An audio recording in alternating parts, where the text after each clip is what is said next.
Good good evening everyone and welcome to this channel.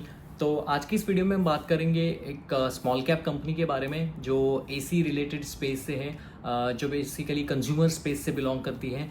एक small cap company है जिनके Q2 के numbers आए थे। ओवरऑल वो 25-30% से ग्रो करने वाली कंपनी है।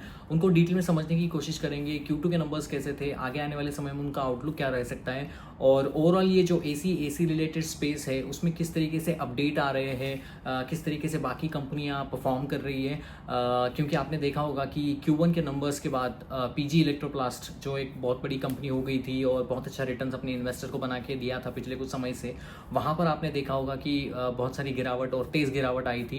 तो उसको समझने की कोशिश करेंगे, ओवरऑल एसी के इंडस्ट्री को समझने की कोशिश करेंगे, Q2 में उनके नंबर्स कैसे रहे उसको समझने की कोशिश करेंगे, और आदित्य विजन को इन डिटेल में समझेंगे, उनके मार्जिन प्रोफाइल को समझेंगे, किस तरीके से स्टोर काउंट उनका ऐड हो रहा है, Q1 में इन कंपनियों में क्या कहा था और Q2 में किस तरीके से कंपनी ने परफॉर्म किया है, और आगे आने वाले समय में क्या ऐसे नुआंसेस है या चेंजेस है जो आपको इन चीज़ों में ध्यान रखना पड़ेगा, उसके ऊपर भी डिटेल में आएंगे।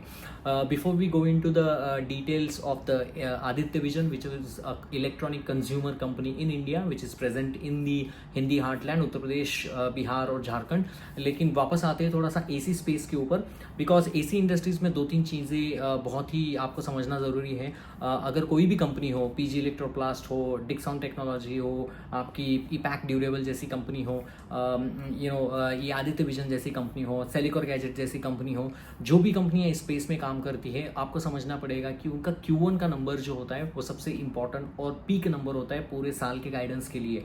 अगर मान लो कि किसी ने 1000 करोड़ का गाइडेंस किया है, उनका 30-35% गाइडेंस और जो टारगेट कंप्लीशन होता है वो Q1 में होता है। इसका सिंपल रीज़न है क्योंकि इंडिया में Q1 में समर होता है। अगर ज़्यादा पर समर जहाँ पर ज़्यादा होगा, तेज़ गर्मी पड़ेगी, तो एसी की रिक्वायरमेंट इंडिया में बढ़ती है, ये हमने हिस्टोरिकली देखा है। लेकिन क्या हुआ, Q1 में प्रॉब्लम्स आ गई क्योंकि उतना ज़्यादा तेज़ तरीके से मानसून नहीं था, समर नहीं था, और जो मानसून है वो बहुत पहले ही आ गया था मई मंथ में, जिसके चलते थोड़ा सा इम्पैक्ट हुआ Q1 के नंबर्स के ऊपर। और पीजी इलेक्ट्रोप्लास्ट जो कंपनी 40-50% से पिछले 1-2 सालों से ग्रो कर रही थी, स्टॉक भी ऊपर की तरफ जा रहा था, बहुत अच्छा काम कर रही थी, बहुत सारे OEMs के लिए एसी बना के जुटा के असेंबली करने के प्लांट्स उन्होंने लगाए, इन्वेंटरी बढ़ाई। क्योंकि क्या होता है, अगर मान लो कि आपकी एसी बनाने की कंपनी है तो आप नहीं चाहोगे कि आपकी सारी इन्वेंटरी Q1 के बाद हो। तो आपको पता है कि समर सीजन आने वाला है, तो जो इन्वेंटरी बिल्डअप है उनके एक वीक पहले ही वहाँ पर शुरू हो जाता है। तो हुआ ये कि एसी कंपनियों ने बहुत सारी डिमांड लास्ट समर को देखते हुए बहुत सारी एसी बिल्डअप की थी, इन्वेंटरी बिल्डअप की थी, लेकिन अनफॉर्चुनेटली समर उतना तेज़ गया ही नहीं। बारिश बहुत जल्दी आ गई, जिसके चलते उनकी इन्वेंटरी वहाँ पर पड़ी रही और माल जो है थोड़े बहुत डिस्काउंट में बेचने पड़े, या इन्वेंटरी पाइलअप हो गई और इन्वेंटरी फ्री नहीं हुई क्योंकि एसी की डिमांड ही नहीं बढ़ी, क्योंकि समर उतना तेज़ी से नहीं आया, जिसके चलते वहाँ पर बहुत सारा इम्पैक्ट आ गया। इसीलिए आपने देखा होगा कि Q1 के नंबर्स के बाद पीजी इलेक्ट्रोप्लास्ट में बहुत सारे प्रॉब्लम्स आए और स्टॉक 900-1000 लेवल के ऊपर, 500 के लेवल के ऊपर आया था, जिसका रीज़न ही वही था क्योंकि डिमांड थोड़ी सी कम हो गई थी। उन्होंने अपने राइडेंस को लोअर एंड की तरफ रिवाइज किया था पूरे साल में, क्योंकि आपके पूरे साल का रेवेन्यू अगर 30-35% Q1 से आता है और वहाँ पर ही आपको बहुत ज़्यादा मार पड़ी है, तो आप आगे जाके किस तरीके से उस गाइडेंस को कंटिन्यू करेंगे। तो वहाँ पर थोड़ा सा प्रॉब्लम हुआ। उसके बाद हमने देखा कि कंपनियों ने आया, अपने नंबर्स बताए, लेकिन कहा कि हाँ Q2 में हम we will deliver better, we will do something good, we will try to lock up the inventory. उसके बीच में क्या आया, 15 अगस्त को हमारे देश के प्रधानमंत्री जी ने GST में कटौती जाहिर की। उन्होंने बोला कि बहुत सारे ऐसे कैटेगरीज हैं जहाँ पर हम GST को कम करेंगे, लेकिन वहाँ पर उन्होंने क्लैरिटी नहीं दी कि एसी रिलेटेड प्रोडक्ट में एक्चुअली कितना GST कट होगा। वो जो डिटेल हमें पता चली वो 22 सितंबर में पता चली, जहाँ पर GST रेट कट अनाउंस हुए हर एक कैटेगरीज के लिए, जैसे ऑटोमोबाइल के लिए हो गया, एसी के लिए हो गया, बहुत सारी FMCG कंपनियों के लिए हो गया, बहुत सारी चीज़ों के लिए, रोज़मर्रा की चीज़ों के लिए हो गया। लेकिन वो क्लैरिटी 22 सितंबर से आ गई। तो हुआ ये कि प्रधानमंत्री जी ने 15 तारीख को कहा कि हम GST को कम करेंगे, तो लोगों ने क्या किया कि क्लैरिटी नहीं थी तो अपनी जो बाइंग है उसको थोड़ा सा पोस्टपोन कर लिया। लोगों ने सोचा कि देखते हैं कितना नंबर्स आता है, किस तरीके से तो जो चैनल्स होते हैं जिस जो वो इन्वेंटरी रखते हैं इन सारी चीज़ों के, उन्होंने भी अपनी परचेसेस को OEM की तरफ से रोक दिया। इसका भी इम्पैक्ट एसी रिलेटेड कंपनियों में बहुत देखा गया। इसको बोलते हैं GST का जो ओवरहैंग था, वो क्लैरिटी के ओवरहैंग की वजह से लोगों ने अपनी परचेस है वो थोड़े समय के लिए टाल दी। मतलब 22 सितंबर के बाद लोगों ने सोचा कि हम जाके उस चीज़ को खरीदेंगे, हमें पता तो चले कि कितनी एसी का परसेंटेज कम हुआ है। जो एक्चुअल परसेंटेज कम हुआ जीएसटी का वो 28% से 18% के तरफ एसी रिलेटेड कंपनियों में एसी रेफ्रिजरेटर का प्राइस थोड़ा सा कम हुआ। तो obviously which is a very good things, demand boost आएगा। Government has taken a very nice initiative कि जिससे डिमांड में बूस्ट आएगी। कंज्यूमर थोड़ा सा हमारा मरा हुआ था, वहाँ पर थोड़े से रिवाइवल होएंगे। तो I think the initiative was good, but I think the clarity which took a lot of time, और जिसके चलते वहाँ पर इन्वेंटरी पाइलअप हो गया। तो वो इम्पैक्ट भी आपको आदित्य विजन जैसी कंपनियों में दिखेगा, आपको पीजे इलेक्ट्रोप्लास्ट के नंबर्स में भी दिखेगा। तो वो एक इम्पैक्ट हुआ। और दूसरी एक चीज़ हो गई कि अगर मान लो कि आपके जनवरी 2026 से बी मतलब आई थिंक एनर्जी एफिशिएंसी के जो नॉर्म्स है वहाँ से एसी के डिज़ाइंस में चेंजेस हो रहे हैं, नए एसी के डिज़ाइंस अभी आने वाले हैं। तो जिसके चलते बहुत सारी एसी कंपनियों ने कहा है कि हमारी जो प्राइसेस है वो 6 to 8% हायर एंड की तरफ रहेगी because of the change in B norms. तो अभी हुआ ये, जो पुरानी जो एसी है जिसकी इन्वेंटरी अभी पड़ी हुई है, तो उसको प्री परचेस ये लोग करेंगे, OEMs हमारे आदित्य विजन जैसी कंपनियों को, उसको देखना पड़ेगा। ये इन्वेंटरी को कैसे क्लियर करते हैं इसको समझना पड़ेगा। तो थोड़ी सी कॉम्प्लेक्सिटी अभी इस एनवायरनमेंट में ज़्यादा हुई है। और पीजी इलेक्ट्रोप्लास्ट के कॉल में सुन रहा था, और वहाँ पर कंपनी के मैनेजमेंट ने कहा है कि हमें तो कोई मिरेकल चेंज नहीं नज़र आया after the GST rate cut. क्योंकि अगर एसी की बात करें तो बेसिकली Q2 जो होता है वो लीन क्वार्टर होता है, बारिश होती है, तो ऑब्वियसली वहाँ पर एसी नहीं करेंगे। तो पूरा H1 पूरे इसमें ही चला गया। Q2 में बारिश थी, Q1 में प्रीपोन ऑफ बारिश थी, और आपने देखा होगा if you are in India और द वेस्टर्न और the Maharashtra side, I think पूरे 5-6 महीने हो गए बहुत तेज सी बारिश है। जिसके चलते obviously demand of the AC goes down. अगर ज़्यादा गर्मी नहीं पड़ती है तो demand of the AC is always goes down, जिसके चलते H1 पूरा उड़ा है बहुत सारी पीजी इलेक्ट्रोप्लास्ट जैसी कंपनियों का। अगर रेवेन्यूज़ की बात करो, पीजी इलेक्ट्रोप्लास्ट स्पेसिफिकली बात करता हूँ, 2% का रेवेन्यू ग्रोथ था। एसी रिलेटेड प्रोडक्ट्स में 45% से डिक्लाइन आया, वॉशिंग मशीन में 55% से ग्रोथ आई है। तो एसी की जो कैटेगरी होती है वो हाई मार्जिन बिजनेस होता है, वो प्राइम कोर बिजनेस होता है, और वहाँ पर डाउन ऑफ रेवेन्यू रेनफॉल है, डाउन ऑफ द सेल्स है। और आगे आने वाले समय में भी फ्लैटिश रेवेन्यू रहने की उम्मीद पीजी इलेक्ट्रोप्लास्ट में कॉल में उन्होंने बताई है। और उनका कहना है कि ये जो नए एसी वाले चेंजेस आएंगे, बी नॉर्म्स आएंगे, वहाँ से प्राइसेस बढ़ेंगी 6 to 8%। तो वो भी एक थोड़ा सा मुझे कंसर्निंग पॉइंट लगा। और कई कंपनी ने बता ही नहीं दिया है कि उनको लगता है कि अगले आने वाला समय भी थोड़ा सा इस चीज़ों को उभरते हुए नजर आएगा। बिकॉज क्या है, बहुत सारी इन्वेंट्री पड़ी होती है, आपके पैसे वहाँ पर फंसे रहते हैं, वर्किंग कैपिटल में इश्यूज आते हैं, कैश फ्लोज में इश्यूज आते हैं। तो ये सारी चीज़ें कॉम्प्लेक्सिटी प्रोवाइड करती है। क्योंकि आपने देखा होगा जैसे माइक्रो फाइनेंस साइकिल्स में एक बुरा फेज आता है, उसको संभलने के लिए 1 साल लगता है। वैसे अगर एसी इंडस्ट्री में ये जो बुरा वक्त आया है, मुझे लगता है वो नेक्स्ट Q1 तक कंटिन्यू रहेगा। बिकॉज पूरे साल का 35% रेवेन्यू आप Q1 में करते हो, वो इम्पैक्ट है। Q2 में आपका सेल होता नहीं है। Q3 में ऐसी उम्मीद है कि डिमांड के चलते ये जो जीएसटी कट हुए हैं उसका इम्पैक्ट, इनकम टैक्स कट हुए हैं उसका इम्पैक्ट पड़ेगा। और Q3 में आपके बहुत सारे फेस्टिवल्स भी होते हैं। तो उम्मीद ये है कि ये सारा इम्पैक्ट बेनिफिशरी को प्रोवाइड किया जाएगा, और मुझे लगता है कि उससे रिवाइवल होगा। लेकिन ये उम्मीद है, हमें तो कोई रियलिस्टिक पिक्चर पता नहीं है कि लोग जो जीएसटी कट हुआ है उसका बेनिफिट किस तरीके से लेंगे, या इनकम टैक्स कट हुआ है इसका बेनिफिट किस तरीके से लेंगे। तो हम उम्मीद कर रहे हैं कि लोग जाके कंज्यूमरी इलेक्ट्रॉनिक डिस्क्रिप्शनरी खरीदेंगे। ईपैक ड्यूरेबल भी नंबर्स आप देखो, 43% से कुछ रेवेन्यू डाउन है उनका, मार्जिन में प्रेशर है। तो बहुत सारा प्रॉब्लम्स वहाँ पर भी नजर आ रहा है। जो कंपनी 30%, 35% से ग्रो करती थी, अभी वो -% ऑफ द रेवेन्यू ग्रोथ दिखा रही है। तो वो आपको समझ आता है कि किस तरीके से पेन एसी इंडस्ट्रीज में चल रहा है। अभी थोड़ा सा वापस आते हैं वीडियोस के मेन के ऊपर, आदित्य विजन के बारे में। आदित्य विजन ये जो कंपनी है, बेसिकली ये air cooler, refrigerator, washing machines, हमारा RAC रूम एयर कंडीशनर, बाकी वो गर्म वाला केटल हो गया, टीवी स्क्रीन, मोबाइल, ये सारी इलेक्ट्रॉनिक चीज़ों को बेचने का काम करती है। इनका बहुत सारा प्रेजेंस बिहार में है जहाँ पर 117 स्टोर्स है, उत्तर प्रदेश में है जहाँ पर 40 स्टोर्स है, 26 स्टोर्स झारखंड में है। तो हिंदी हार्टलैंड में उनके बहुत सारे स्टोर्स हैं। ऑब्वियसली इंडिया का जो बहुत सारा पॉपुलेशन है, लगभग 41 करोड़ का पॉपुलेशन इन तीनों स्टेट्स में रहता है, heading by the 24 crore of the UP. वो जहाँ पर जो इलाका है वहाँ पर अभी डिस्पोजेबल इनकम इतनी नहीं है, थोड़ा सा गरीब पिछड़ा इलाका है compare to all the Indian other parts. तो जिसके चलते वहाँ पर डिस्पोजेबल इनकम कम है। डिस्पोजेबल इनकम हमारे यहाँ कम होने की वजह से आगे जाते हुए ऐसा कहना है कि वहाँ की डिस्पोजेबल इनकम और इकोनॉमी 1 ट्रिलियन तक पहुँच जाएगी 2028 और 2030 तक। तो जिसके चलते लोगों के हाथ में पैसा आएगा, वो पैसा इन सारी जो लग्जरी चीज़ें हैं वहाँ पर खरीदने में के लिए लगा जाएगा, refrigerator, washing machine and all that.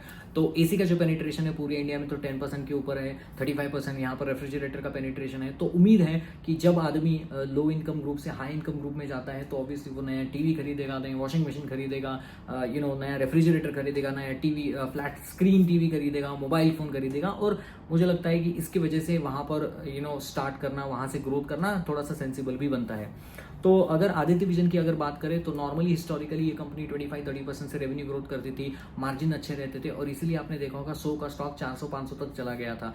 लेकिन एक समय आया जहां पर वो 390, 380, 370 तक चला गया था, जिसका रीज़न वही था कि क्योंकि Q1 के नंबर्स में उन्होंने 5% की रेवेन्यू ग्रोथ दिखाई थी। तो 5% की सेल्स ग्रोथ बहुत ही कम मानी जाएगी, क्योंकि क्या होता है, पहले उनका 48% of the total revenue of the Aditya Vision 48% was going through the AC, and then it has been down by 38% of the contribution, and then it is down by 34%। मतलब जो AC नंबर 1 प्रायोरिटी पे था अभी थोड़ा सा number 3, number 4 के ऊपर चला गया है। Contribution of the revenue from the AC was earlier 48%, now it is gone to 38, now it is gone to 34। ये मैं क्वार्टर ऑन क्वार्टर की बात कर रहा हूँ। तो जैसे जैसे क्वार्टर आगे बढ़ रहे हैं contribution of the AC is going down, वहीं से मार्जिन में इंपैक्ट आ रहा है। अगर आदित्य विजन के सारे प्रोडक्ट पोर्टफोलियो में अगर आप जाके देखोगे तो सबसे ज़्यादा कंट्रीब्यूशन जो होता है उनका AC रिलेटेड प्रोडक्ट से आता है, एयर कूलर और RAC से। अगर वो आप कम बेचोगे, उसका कंट्रीब्यूशन आप कम करोगे, तो ऑब्वियसली टोटल रेवेन्यूज़ में आपके मार्जिन कॉम्प्रेस हो जाएंगे। तो वो थोड़ा सा एक इम्पैक्ट आया। और जैसे मैंने कहा कि जो ओवरहैंग था 15 अगस्त टू 22 ऑफ सितंबर, इन सारी चीज़ में क्लैरिटी नहीं थी इनकम टैक्स, GST के कट्स के बारे में, उसके स्लैब्स के बारे में, जिसके चलते लोगों ने अपनी परचेसेस को पोस्टपोन किया। तो जिसके चलते वहाँ पर भी थोड़ा सा प्रॉब्लम आदित्य विजन जैसी कंपनी को आया। आदित्य विजन के अगर मैं Q2 के नंबर्स बोलूँ तो 22% से सेल्स की ग्रोथ हुई है, पैट की ग्रोथ 4% से हुई है, EBITDA मार्जिन 7.6 है versus 8.6 in the previous Q2 quarter of the last year. तो EBITDA मार्जिन में कॉम्प्रेशन आपको नजर आ रहा है। पैट मार्जिन सिर्फ 4 है, 4% से पैट ग्रोथ हुई है compare to the last year. तो कहीं ना कहीं आप देखोगे कि सेल्स की ग्रोथ 22% दी गई है ऐसे वीक सीजनली क्वार्टर में जहाँ पर बारिश बहुत ज़्यादा होती है इंडिया में, तो demand of this equipments are less comparatively. कोई मैरिज का सीज़न नहीं होता है, नॉर्मली Q1 में मैरिज का सीजन होता है, Q3 में मैरिज की सीज़न होते हैं, लेकिन Q2 में ऐसा नहीं होता है। तो obviously demand of the retail electronic consumer is dicey in the Q2 despite of the fact they given 22% of the revenue growth which is a good thing. However मुझे ऐसा लग रहा है कि वहाँ पर मार्जिन का ऑपरेशन ज़्यादा है। जब तक मार्जिन आगे की तरफ नहीं जाएंगे तो it is very difficult to get track and back track on these kind of numbers. तो आदित्य विजन के बारे में मुझे यही लगा कि I think the company is doing the right thing. मुझे लगता है कि उन्होंने 9 स्टोर्स इस क्वार्टर में खोले हैं, टोटल H1 में 13 स्टोर्स खोले हैं। आगे जाते हुए समय में they are trying to open like more than, they want to add the numbers above 200। अभी उनके 188 स्टोर्स हैं और मुझे लगता है कि उन्होंने 30-35 न्यू स्टोर्स ऐड करने का निश्चय किया था अपनी शुरुआत के Q1 क्वार्टर के पहले। तो वो मुझे पूरा हुआ नज़र आता है बिकॉज वो नंबर ऑफ स्टोर्स को वो ऐड करेंगे और उनका क्लस्टर डेवलपमेंट जो मैनेजमेंट है, तो जिसके चलते भी they are trying to do that.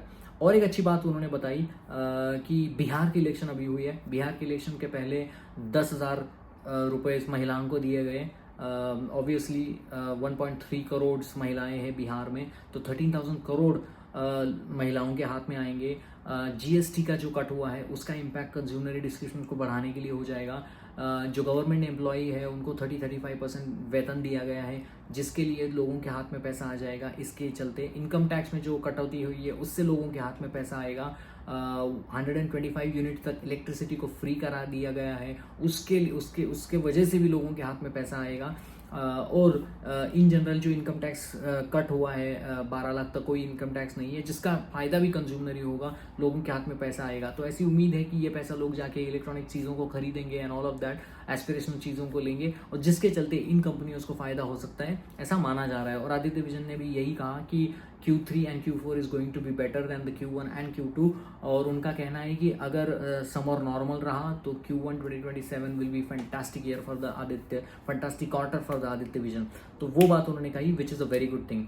Now आते हैं प्रॉब्लम्स के ऊपर। तो प्रॉब्लम कहाँ है? प्रॉब्लम ये है कि उनकी 676 करोड़ की इन्वेंटरी है। अभी का Q2 का नंबर्स आप देखोगे तो 458 करोड़ का सिर्फ रेवेन्यू किया है, लेकिन इन्वेंटरी आप देखोगे 676 करोड़ की है, which is higher than the revenue of the Q2। वो भी 22% से बढ़ने के बाद का नंबर मैं बता रहा हूँ। तो 458 करोड़ से हमने रेवेन्यू किया है, लेकिन 676 करोड़ की इन्वेंटरी है। मतलब कहीं ना कहीं मुझे ऐसा लगता है जो Q1 में जो उन्होंने इन्वेंटरी बढ़ाई थी वो Q2 में भी कैरी आउट हुई है। 686 कुछ थी पहले क्वार्टर में, मार्च 25 में, लेकिन उसका नंबर है 676 नाउ। तो 676 करोड़ की जो इन्वेंटरी है वो आई थिंक एक टिकर बॉम्ब है। वो किस तरीके से इन्वेंटरी को क्लियर आउट करते हैं उसको देखना पड़ेगा। हालांकि मैनेजमेंट ने अपने कॉन कॉल में कहा है कि 22 सितंबर से लेके जो 30 सितंबर था, जो last 8 days of the last quarter थे, वहाँ पर उनको डिमांड बहुत ज़्यादा नज़र आई। The people are excitedly buying, और उनका कहना है कि दिवाली है, दशहरा है, आपका क्रिसमस है, ये सारे फेस्टिवल पीरियड है, मैरिज का सीज़न है, जिसके चलते उनको उम्मीद है कि Q3 will be better than the Q2 और हम इन्वेंटरीज को क्लियर कर पाएंगे। वो एक चीज़ है। बाद में Q1 2026 में BEE नॉर्म्स चेंज हो रहे हैं एसीज के लिए, तो नए एसीज आएंगे, तो पुराने एसीज को जो OEM है वो किस तरीके से वापस खरीद के लेंगे, तो वो भी चीज़ें हैं, वो थोड़ी सी कॉम्प्लेक्सिटी ऐड करती है, क्योंकि BEE नॉर्म से जो नए एसीज बाजार में आएंगे वो 6 to 8% हायर रहेंगे। GST कट से एसी का जो इम्पैक्ट था 28 to 18%, वो मुझे लगता है कि वो 7 और 8% से प्राइसिंग थोड़ी सी कम रहेगी एसी प्रोडक्ट्स के लिए। लेकिन ये जो BEE नॉर्म्स चेंज हो रहा है, जिसके चलते भी वहाँ पर inventory they have to take the inventory of these new ACs and then run the show, तो वो भी थोड़ी सी कॉम्प्लेक्सिटी ऐड करता है और प्राइस भी थोड़ी सी 6 to 8% हायर रहेगी। इन कॉम्प्लेक्सिटी की वजह से भी प्रॉब्लम आ सकती है। तो ये सारी चीज़ें हुआ। दूसरी चीज़ कि उनके मार्जिन में थोड़ा सा कॉम्प्रेशंस मुझे नज़र आया, क्योंकि पहले तो EBITDA मार्जिन 8% मतलब 8.6 का हुआ करता था, अभी 7.6 EBITDA मार्जिन हुआ है। उन्होंने गाइडेंस दिया है कि 8 to 10% का जो उनका गाइडेंस है उसको वो कंटिन्यू करेंगे and they are very happy to achieve. लेकिन will see, we have to track like किस तरीके से उनका एग्जीक्यूशन रहता है। अगर उनका एग्जीक्यूशन सही रहा, so I think then we can see about it.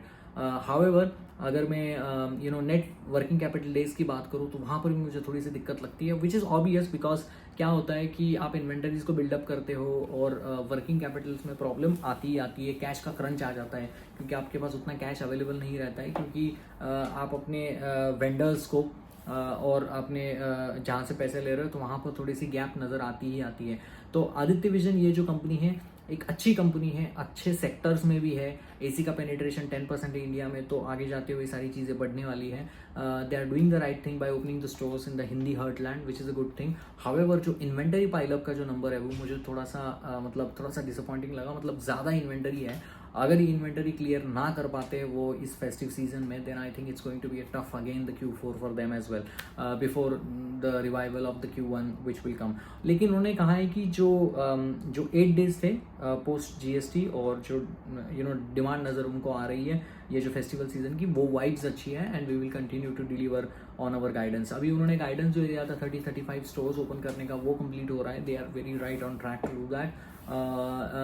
लेकिन थोड़ा सा मार्जिन थोड़ा सा असर नज़र आ सकता है, मुझे ऐसा लगता है। और जो एक ओवरहैंग बन गया है एसी इंडस्ट्रीज़ के ऊपर, people are not that ready to take the bet on the AC industry, जिसके चलते बहुत सारे नए इन्वेस्टर आके स्टॉक्स को खरीदी करना वो थोड़ा सा मुझे मुश्किल लगता है। अनलेस कि अगर वो इन्वेंटरीज को क्लियर आउट कर पाते हैं, ना डिस्काउंट ना देते हुए अगर वो इन्वेंटरीज को कंप्लीट कर पाते हैं, then I think it will be again a good choice for them. लेकिन जो एक ट्रिगर फैक्टर है बिहार के इलेक्शन का, जिसके चलते लोगों के हाथ में पैसा आएगा, महिलाओं को रोजगार के लिए पैसे मिलेंगे 2 लाख के तरफ, तो ये सारी चीज़ें भी आदित्य विजन के कंट्रीब्यूट करती है, क्योंकि बिहार उनका एक इंपॉर्टेंट स्टेट है जहाँ पर 117 स्टोर्स हैं। अगर बिहार में ये चीज़ें अगर लोगों के हाथ में पैसा आ गया है वाकई, तो मुझे लगना चाहिए, I want to see Aditya Vision to grow more than 30% in Q3। I know it's not the highest quarter, but I want Aditya Vision to make 30% and then at least give the PAT to like 20-25% is higher.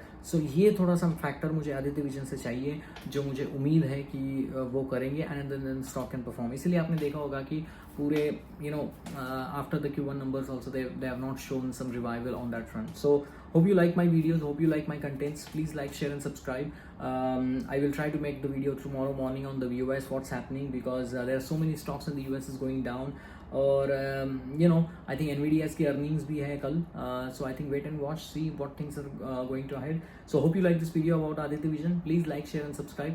मिलते हैं next video में, तब तक thank you very much.